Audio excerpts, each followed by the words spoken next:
Ladies and gentlemen, welcome to the Conspiracy Farm, where we don't start the conspiracies, we just add the water. And now, your host of the most state-of-the-art, most informed podcast on the interweb, I present to you Pat Militant and Jeffrey Wilson. Ladies and gentlemen, are you ready for war?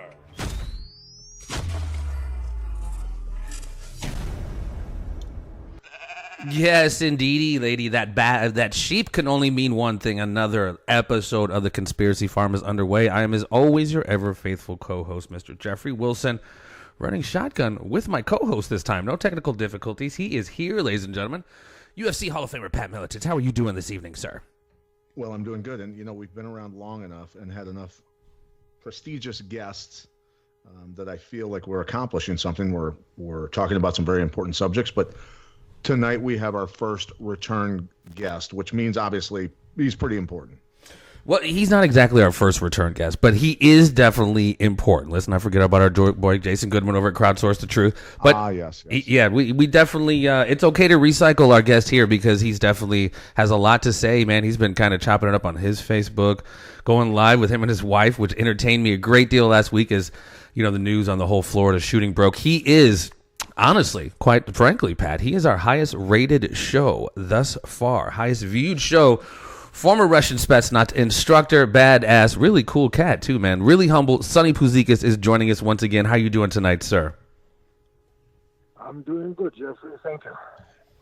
Well, it's always. I think it's important. Yeah, Jeff. I think it's important to not say he's our highest rated guest. Otherwise, he's going to ask us for money. Yeah, that may definitely come in time. Now that you mentioned it, Pat, let's talk about that. Patrick. We're going to plug the hell out of your training stuff. How's that? Sounds good. That's good enough. All right. Well, man, it's good to have you back, brother. I mean, there's so much going on in the world. You asked, a lot of guests, what are we going to talk about? And with so many guests like yourself, it could go so many directions. But I know you've had a long day, my man. You got up at the crack of dawn, or whenever you got up and hit the road. And you've been on the road all day, so I definitely won't keep you too long. But you and your wife went live last week on the Florida shooting, and after that happened. Give me your thoughts, but man, because it's very interesting how that whole thing played out. From the moment it happened, we had rumors of second and third shooters, rumors of crisis actors, and now we're finding out, FBI dropped the ball, local police dropped the ball. What are your thoughts on that event and its possible political ramifications? Events like that, I mean, when you look at the history, from the highly publicized events like, be it Columbine to Sandy Hook to Virginia Tech to Orlando to Las Vegas, which nobody talks about Vegas for some strange reason lately, and then this shooting in Broward County in Florida. There, it's if there are a few things in common, I would like to mention. Kind of like an order of importance. Each one of them ends immediately. I think some of the shooting victims may still be alive, maybe not even in the hospital, still in the ambulance, but immediately where the talk goes is gun control. It's interesting now. It's been, a few weeks since the Florida shooting, and there's very little discussion about the actual schmuck who did the shooting, but 99% of the talk, being given to 14, 15, 16-year-old kids, whether they are from that school or the actors, we may never know. The microphone is being given to them to basically become a voice of the nation about the fate of the 100 million gun owners in this country. 4 weeks ago, we were talking about that generation eating tight pods, and now they're basically determining the policy. I find that funny. Another thing in common, and it's kind of also interesting to watch, is the interesting. Can you guys hold just for 1 second? Just 1 second. Absolutely. Somewhere in here. Just 1 second. Thank you. Sorry, I just arrived in Camden, so I'm pulling into a parking lot of this one facility that I will go after we're done talking. So another thing is, everybody is throwing out this shit of why you wouldn't give up your guns to save one child's life. I would like to ask 100 million users of Zoloft, Adderall, and other substances, would they give it up? Nobody's talking about it. Nobody. Like somewhere in between the lines, it's mentioned that he might have been, that may have had some psychiatric problems or whatnot, but it's being pushed away, and let's ban this scary rifle.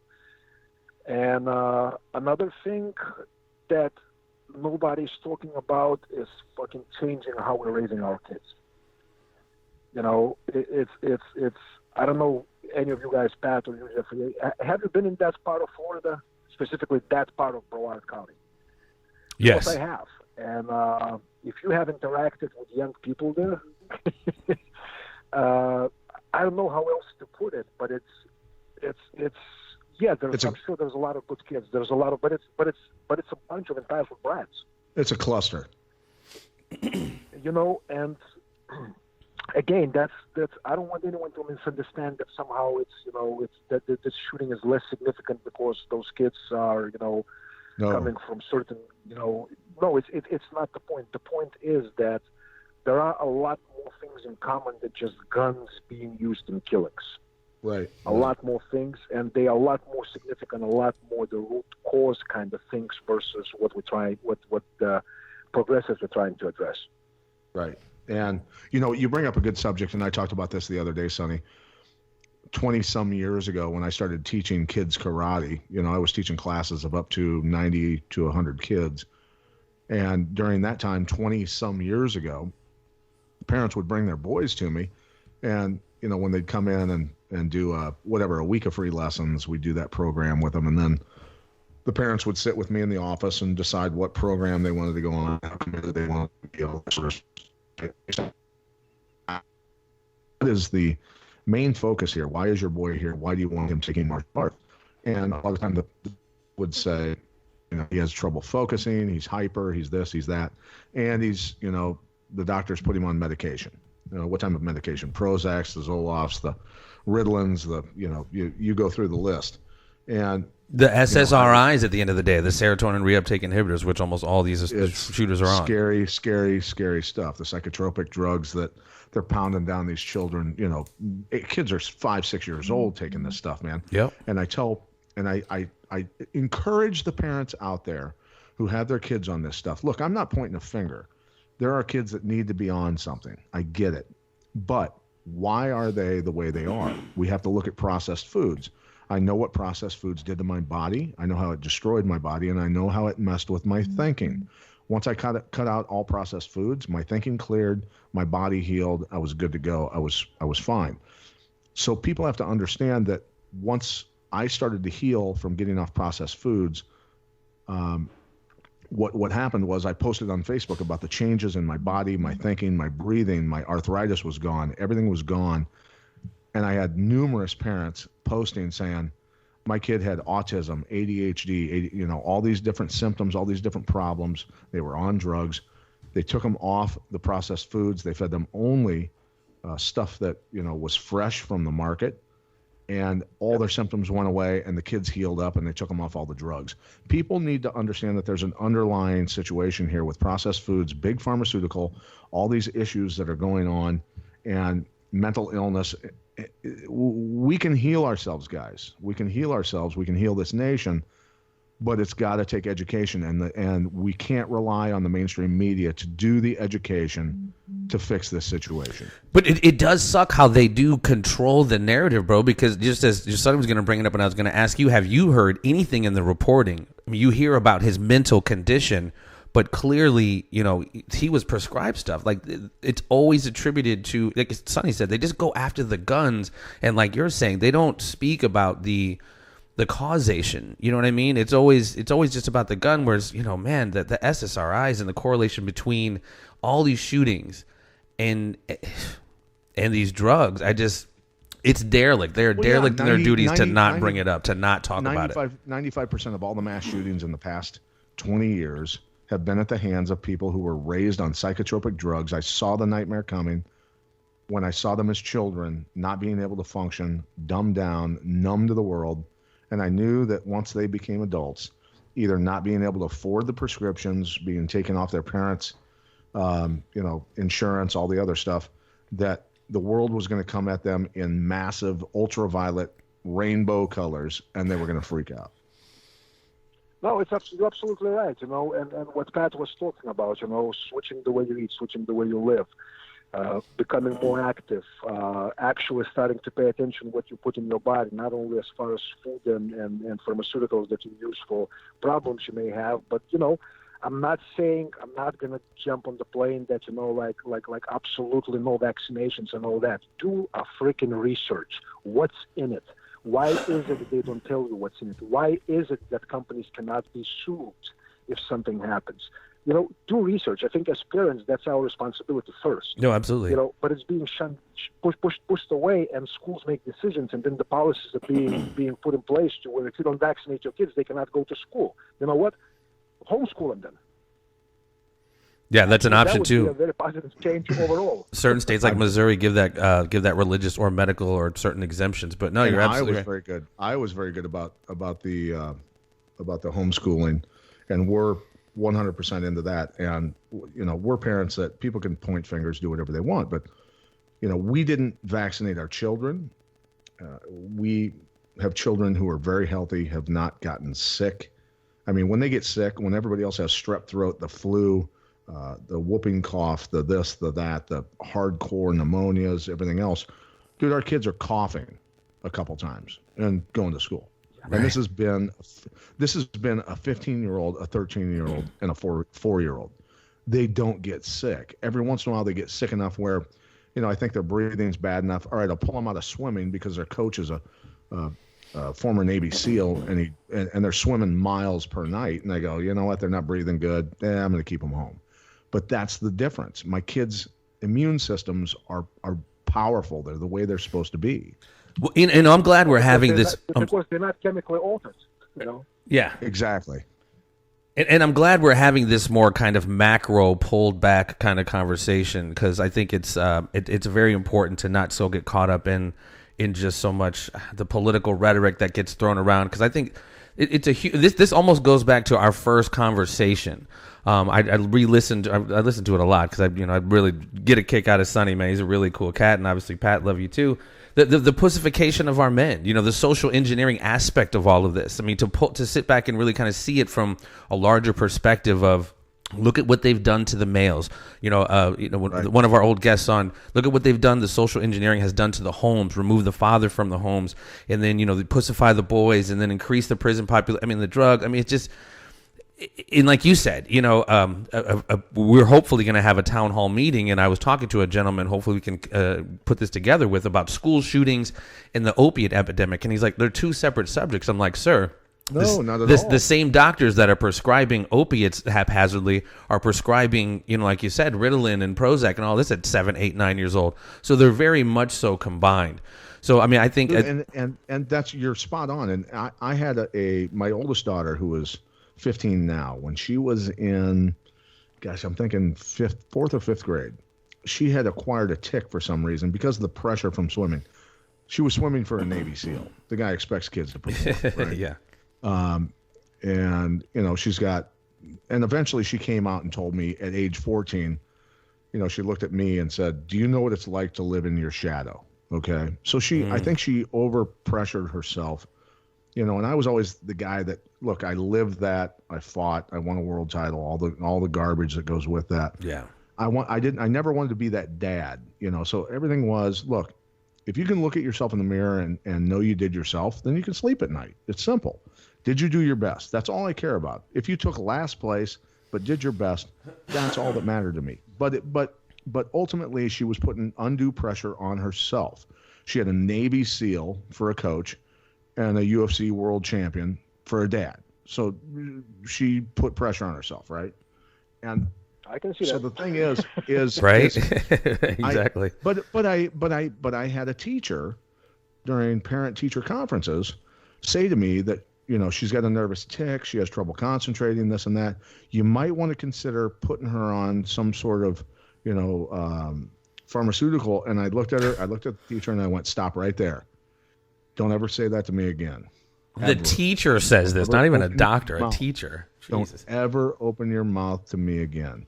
And this was the same teacher who said, "Your daughter got a B in math in my class, and she's just not an A student."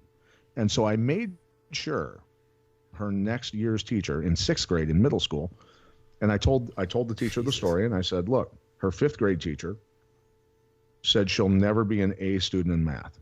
Can we maybe change that narrative?" And she said, "I'll do my best to do that. Whatever I have to do, I'll do my best, and I won't give her an A. She'll earn it." So the next year, 6th grade, she got an A in math and was very proud because her little sister's open house was going on at the school she used to go to, and took her report card back to her old teacher and handed it to her and went, "I got an A in math. How's that look?" And I looked at the teacher. She looked at me, and I winked at her teacher. I said, "Don't ever friggin' put my kid in a box," right? That's what I was thinking. So, we have to understand that we have to embolden kids to be themselves, to be great, all that sort of stuff. We have to tell parents about the loopholes, the nightmares of putting your kid on these powerful medications. If you don't believe me, take some Ritalin. Take some Ritalin and see what it does to you, and then we can talk. Pat, let me say a very personal story. I actually did it on one of my live videos. A few years ago, when I was in a bad place in my life, for a year, I was on certain medication. I think it's I cannot pronounce it right, but I think it's called Bulbuturin or something like that. Right. Bulbuturin. Yeah, there you go. I pulled the gun on myself twice. Yeah. I get it. I get it, dude. I didn't pull the trigger. I'm very rational human being, and I can tell you right now that it changed the way I process information. It changed the way I looked at the problem solving. Wow. It numbed me. It changed the way I dreamed. It changed a lot of things. It rewires your brain. My sleeping patterns. Yep, and that is considered one of the softer ones. I mean, that's what's happened to these kids, dude. Jesus, dude. That's what's happening to these kids at like 5, 6, 7.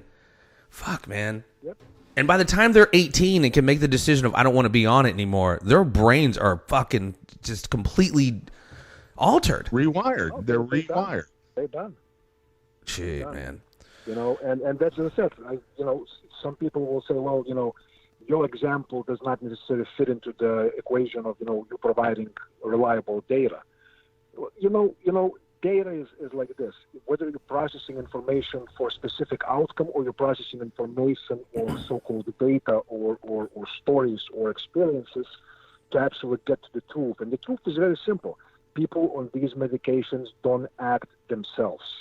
It even says, and the doctor even lets you know, it increases suicidal ideation, period. Yeah, that's the thing. That's the warnings with all these drugs. Why would you take something that increases suicidal inclination? Again, this goes to my, I co-host a show called The Conspiracy Farm. I think it has a lot to do with Agenda 21, and this is just one of the subtle kind of soft weapons that are used to just take people out.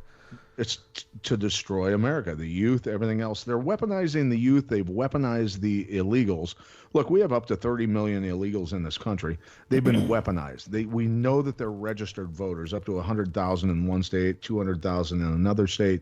They've been voting, okay? When you add up all the states of illegals. The school kids. What's that? Yeah. Now they're weaponizing school kids who will be voting. Exactly. So here's what's scary. They're using them as political tools. So you have to see into the future, and you have to understand that they are weaponizing the youth who will be voting soon. 2-3 years. Then suddenly the Second Amendment is abolished, and they come for the guns. Well, this old guy's not giving up his gun without a serious fight. Look, one of the teachers down there when she was being reported on, I think it might have been in the chat in the Oval Office, but I'm not sure. But she had said, we don't want to arm teachers with guns. We want to arm them with ideas. And I immediately thought of Sonny in our last conversation about violence and people who are just not prepared for violence, imminent violence.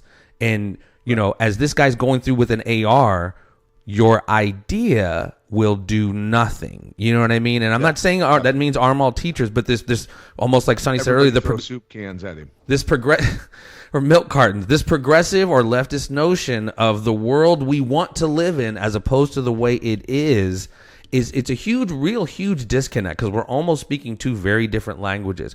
No one wants the kids to die, but how do you? You know what, Jeffrey? This is not just disconnect.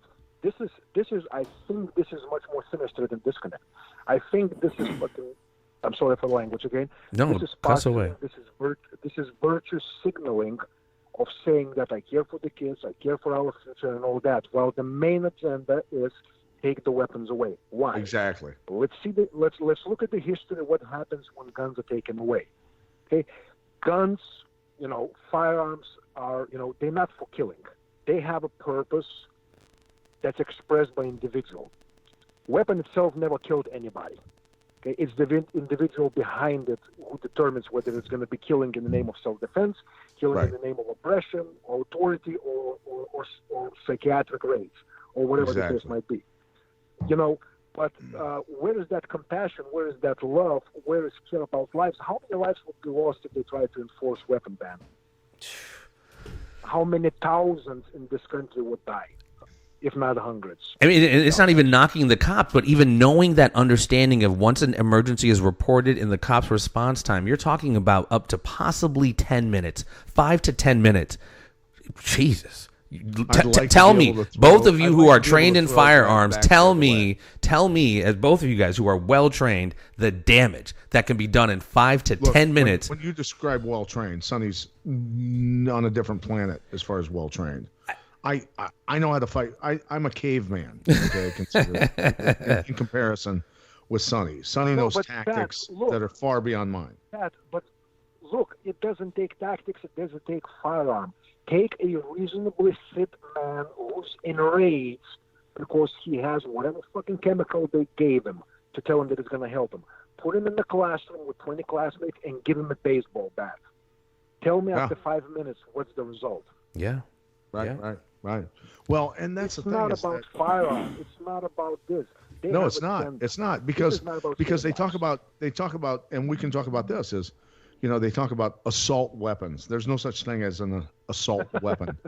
We can talk about a baseball bat, and I hit you with a baseball bat, and suddenly it's an assault bat.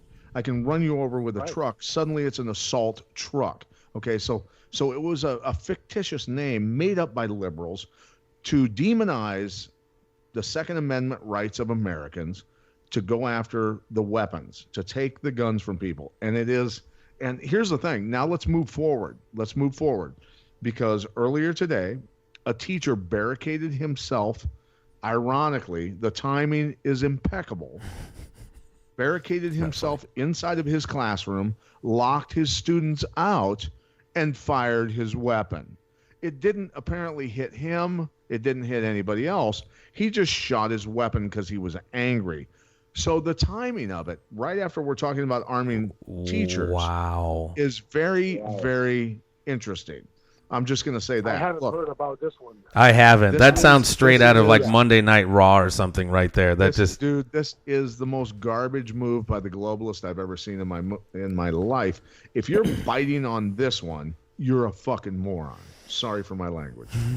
That's all right. No, don't be. That's actually very soft diagnostic. I'll have to check that out. I know I don't want to keep Sonny too much longer, and I know I had a couple more things we wanted to talk about. So, again, alluding back to our last conversation, we were kind of at, not to pat ourselves on the back, but we were kind of ahead of the curve on this, collusion, delusion, etc.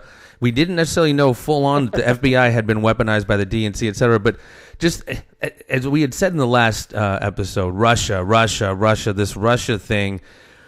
In my opinion, again, going for a more macro analysis of it, this demonization of Russia goes beyond the U.S. beef with Russia, NATO, and the NATO encirclement of Russia, Belarus, Estonia, Ukraine, these other countries, and then enter China here in the next few years.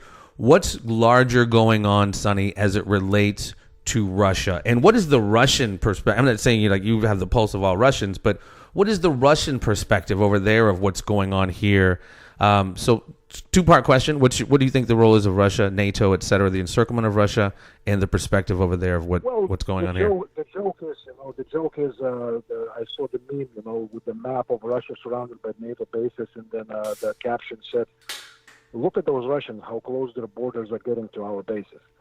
And that's pretty much it. When we're talking about aggressive Russia, expansionist Russia, we should probably learn to look at the map and look at where the expansion is going and from which direction and in which direction.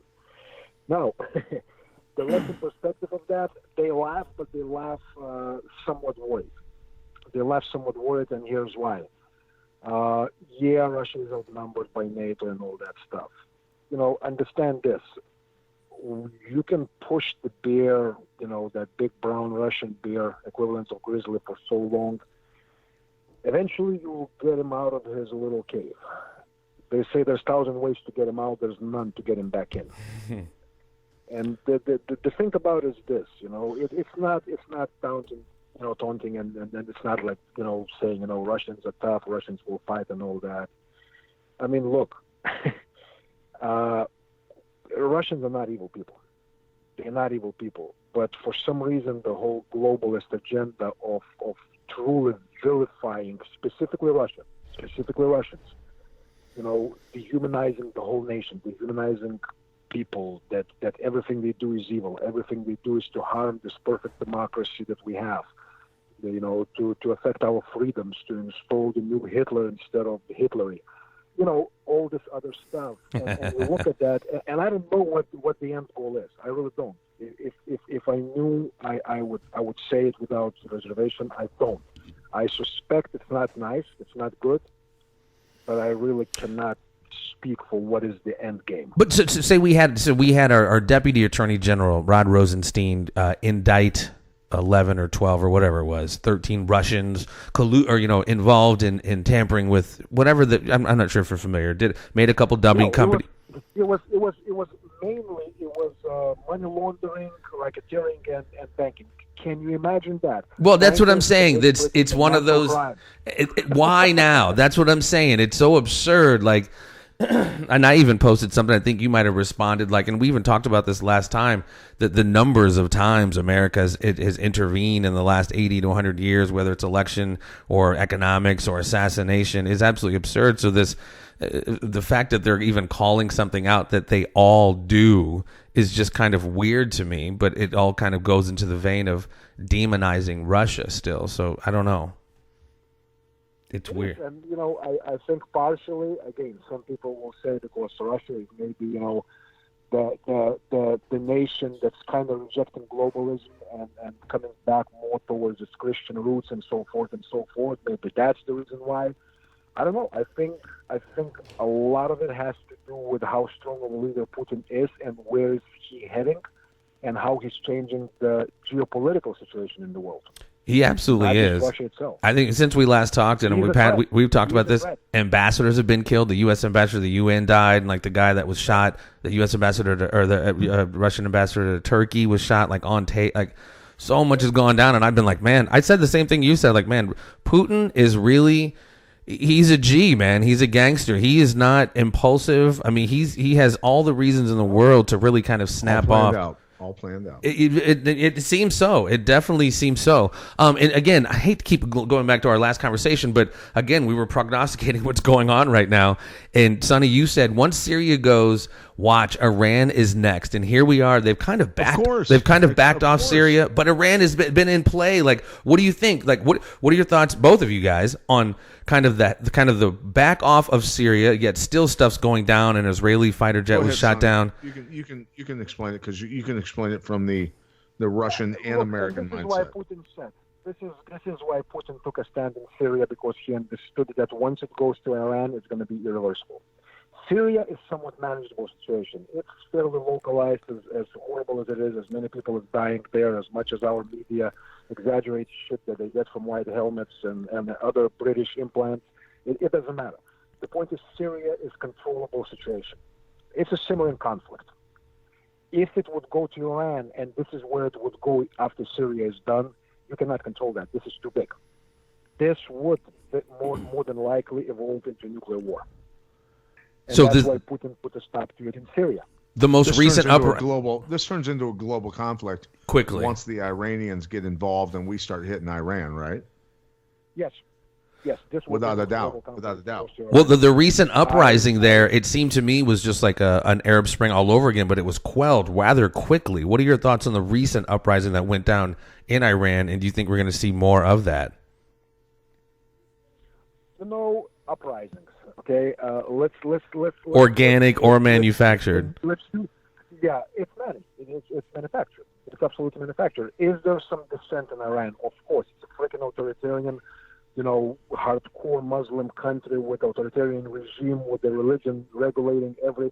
Of course, there's going to be young people that watch Western TV, that get the information, that see the different ability to live and express themselves. Of course, there will be a habit. Of course, there will be dissent. The way it was projected, as this was some new, orange revolution in Iran and all that bullshit. There were some unhappy people, like there always will be everywhere, even in democratic, quote-unquote, countries. But, of course, in the regimes like Iran, of course. Okay? Well, let's change Iran to democracy. The only democracy in that part of the world that's true democracy, it's Somalia. How is that working for us? Wow, that's a sad state of affairs. It is. Those countries, because cultural backgrounds, because of religious tradition and all that stuff, they never will be democracies or republics or anything like that. It's not going to happen. They need a strong dictatorship-style leadership for those countries to function. Look what happened after Gaddafi went down. How is Libya looking right now? Right. It was not too good. It was a deliberate move in Libya to arm extremists, to move weapons into Syria, into Iraq, do all the bullshit. So Sonny, look, we're being looked at doing a show with you for the second time. A guy who's a Russian Spetsnaz Special Forces soldier and now currently a U.S. citizen. People are looking at us, and I'm ready for Robert Mueller to snatch me up because I'm doing a podcast with a former Russian citizen. But you're already on every list, simply by the words that we have spoken before. So that's right. That. No, we're good. But here's the thing. Is that at what point do Americans understand that the American intelligence community armed and funded extremists? There are pictures of John McCain meeting with the extremists. Al-Baghdadi is in the pictures. Am I right, Sonny? Yeah, we talked about this last time. Yeah, we've talked about this. Look, he's in the pictures. Okay, he has a short beard. He's got his head shaved, and then he grew it out later on while he was leader of ISIS. Look, he's a CIA plant. We know that. Okay. Anybody that will argue that with me is a moron because there's pictures of it on CNN. Right. Okay. Yeah. You're a moron. Which jail he was kept in? Hint somewhere near Basra in Iraq. What time he got out and what contacts were made. People can do research. It's available information. It's not on the first pages of your Google search for specific reasons, but you can find it. So it's not even an argument. We're right on that. We're 100% correct. We know what happened. He's a CIA plant. He was put in place to run this terrorist organization, to destabilize the Syrian government, to run pipelines and everything else across the country. And not only that, but it killed 500,000 people and displaced millions into Europe and other parts around the world. This is a criminal act, and this was facilitated by the United States State Department, the last administration, Obama, Hillary Clinton, all that. And I think that most Americans, at least a good portion of Americans, woke up to that fact of, wait a minute, ISIS might be actually a tool of the American CIA. We funneled money through NATO. Yeah, I can see it. I think that. I mean, that information is just becoming so much more mainstream. It's really difficult to even deny it anymore. I mean, it's not even a conspiracy theory. And even Sonny, you would agree. Sonny, you would agree. Look, the leader of Russia is not necessarily a innocent human being. I mean, that guy eliminates anybody that's a globalist that's against him. When people infiltrate his country, and you know what? I actually look at Putin and I say, you know what? That guy's not fucking around. He's protecting his country against globalists. When the globalists sneak in and try and cause trouble and meddle in Russian affairs, he gets rid of them. Well, isn't that what he's elected by his people to do? Exactly. Protect his nation. That's it. Look, when you asked when did Americans will wake up, and here's the thing, I think this is one of the biggest scams in history where patriotism somehow has morphed into worship of the government and justification of government's actions. Blindly. I'm sorry, but I don't think that's what I don't think that's what patriotism is. But in this country, through media, through advertisements, through everything else, that's what it morphed patriotism. The love for one's country has morphed into justifying what its government is doing, no matter what. And until that's going to change, we may receive that information. Most Americans may look at it and go like, maybe something is wrong.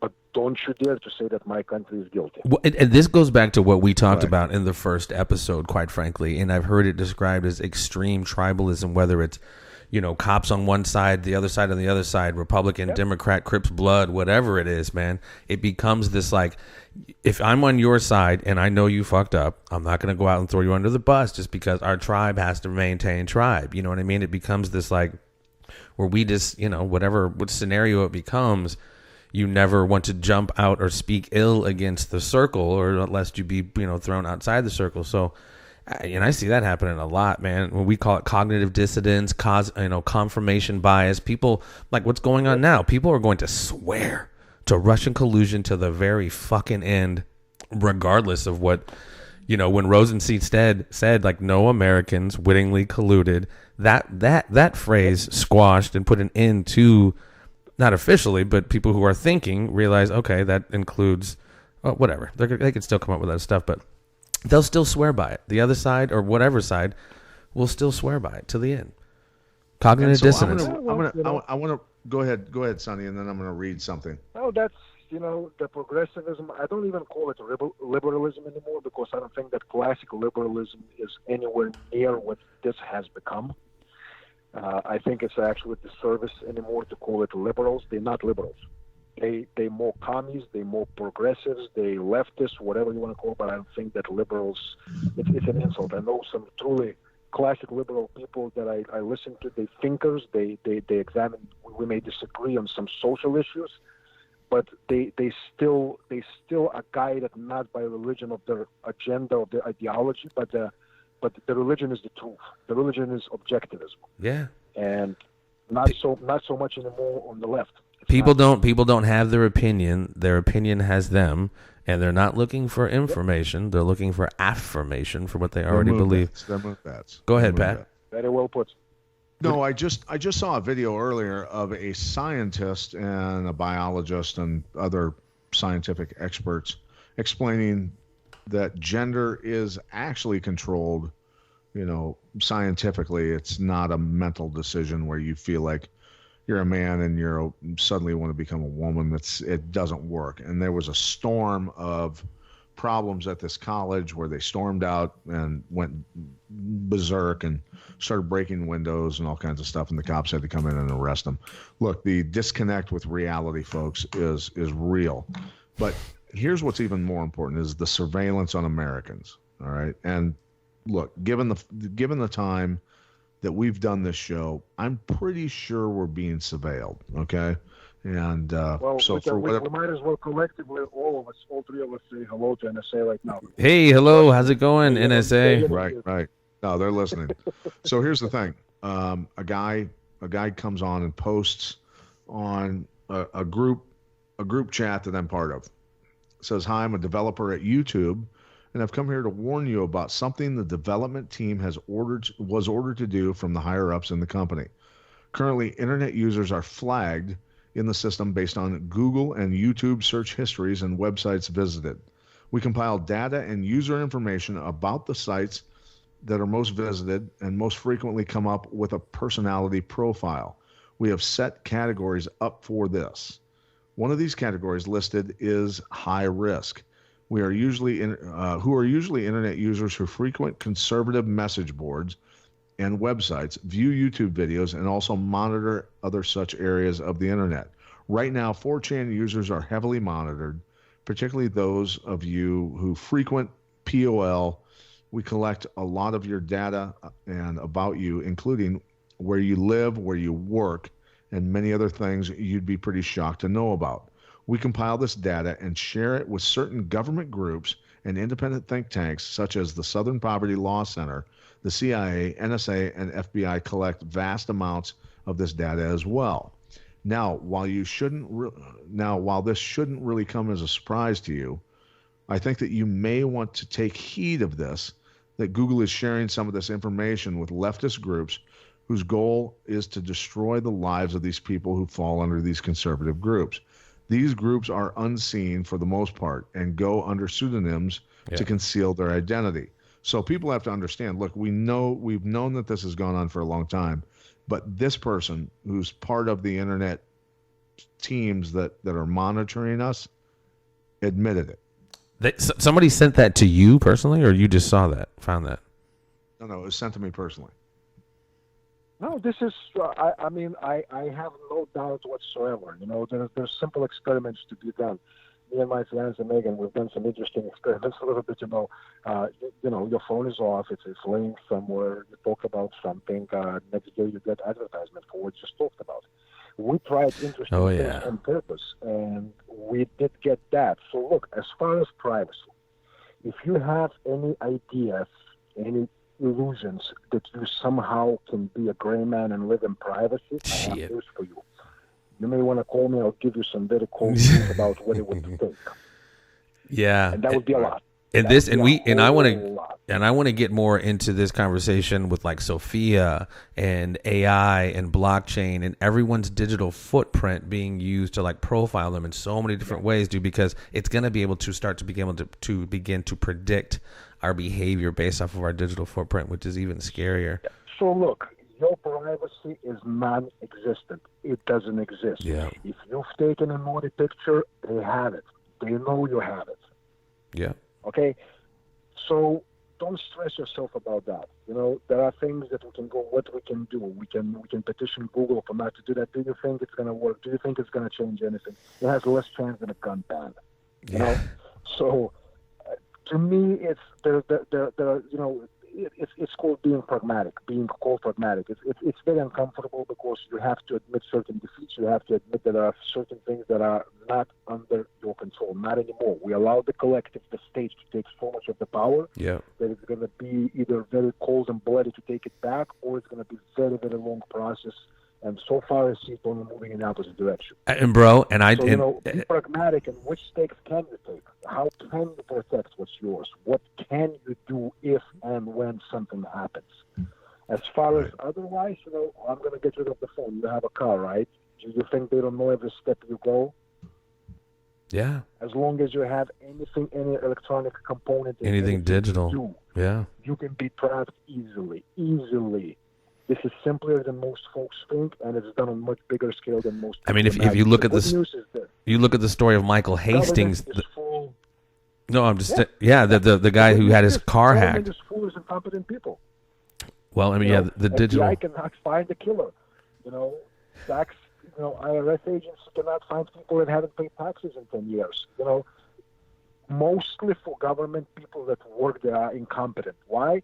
Because government has relatively low guaranteed salaries. The truly competent tax people, they work for private firms, helping truly rich people to avoid paying exorbitant taxes. So that's the good news. That's not to say that it's not going to change.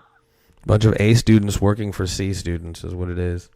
Yeah, no doubt. In the liberal college mentality, the wards of the state, the professors who have been wards of the state, working for tenure, no matter what they've done, right or wrong, they achieve tenure. They sit back and they profess their liberal leanings, and they talk about how great it is to take care of their fellow human beings, and that their fellow human beings deserve to be taken care of. When in essence, When I feed the zoo animals, they're used to humans feeding them, their fellow humans, and they never actually look for food themselves. Okay, it's the simplicity of how things work is astonishing to me that people don't get it. And it's either complete, boy, I tell you what, complete ignorance or a very deliberate lie, which is half and half. I think it's a combination of the two. The upper echelon is lying to gain control of those. It's the non-producers gaining control of the producers and enslaving them. It's got to stop. It's got to stop. It's just got to stop. And that's where, look, I was not a Trump guy. I was a Rand Paul guy. Rand Paul was for the Constitution 100%. Same here. The more Donald Trump gets attacked by the media, the more I know he's the right guy that stands up. His tweets every day, his deadpan humor of wrecking people is beautiful. I mean, look, if you look at I'm gonna jump completely to a different subject. When you look at Nancy Pelosi and Adam Schiff's eyes, they are on some. I'd love to get into their friggin' medicine cabinet and find out what those freaks are. God. I mean, look at them. They're complete lunatics. Nancy Pelosi at any moment is shaking like dice. You saw her at the State of the Union address, and she just looked. Maniacs, dude. I didn't know whether to look at her or put a wallet in her mouth because she was seizing. She'd swallow her tongue. One of the best memes I saw Nancy Pelosi during State of the Union. It had that picture with her tongue in the side of her mouth. Yeah, exactly. This is what happens when you confuse your Prozac with preparation is. Right. So what I was going to do is post pictures of all the mass shooters with their eyes the exact same way as Adam Schiff and Nancy Pelosi, and post them all next to each other, and basically say, look, they've got something in common, don't they? Moonbat. Adam Schiff. There's some serious problems going on, folks. And look, somebody's got to be the politician that stands up and goes, look, we're not going to talk about guns. We're going to talk about mental health. We're going to talk about pharmaceutical companies. We're going to talk about processed foods that are destroying people. And that's where the conversation is going to go. No more about guns. I'm not here to discuss guns with you. Right. We could discuss trucks. If everybody was killing people with trucks, are we really going to talk about trucks? No, we're not going to talk about trucks. We're going to talk about the people who are sick, who are driving the trucks. So the person that picks up the gun and kills people, look, I get it. Nobody wants a weapon to be purchased by someone who's mentally ill. But why are they mentally ill? You're not smart enough to look into why somebody's mentally ill. Well, not to interrupt you, Pat, but the role the role the mainstream media plays, they didn't tell us that there was a shooting in Texas, and the person who stopped that was a concealed person who had an AR. He had his own AR and stopped the other person who was shooting with an AR, which was clearly underreported because, we have to, like you said, it has to be just solely about the gun. But, man, we could honestly go on and forever. I don't want to keep Sonny a long time because I know he's busy. Any closing thoughts, Sonny? Any social media we can follow up on you for, see what you're up to, my friend? And your training. Closing thoughts, guys. You guys keep doing what you're doing. More people need to talk about this shit, about food, about, the pharmaceuticals, about education. Like I said, get away from just, what do we do about guns? Don't worry about guns. Guns will be around. As far as training, I travel, I do my shit all over the place. My website is pretty simple to find, sonnypuzikas.com. With the same name, you can look up on Facebook. You can look for training concepts on YouTube and Facebook, and information for training for all the other things that I do is relatively easy to find there. Well, when we get this show on the road, man, we definitely want to come by and see what you're up to, man. That would be that'd be big fun for me. Love to film some training. That'd be awesome, man. That'd be awesome. Any closing thoughts, Mr. Militich? No, I'm just honored to be able to spend some time with Sonny. Sonny, thanks for taking the time, brother. Absolutely. I appreciate that. And keep doing what you're doing, man. Keep up those live posts. I got quite a kick out of you and your wife last week doing your live posts, man. Comedy, a little bit of comedy, but still very insightful, man. Sonny Puzikas is definitely the man. Sonny Puzikas is taking the time, man. Former Russian Spetsnaz, as well as my awesome and ever faithful co-host, Pat Militich. Thanks, guys. Stay tuned, everyone. There will be more.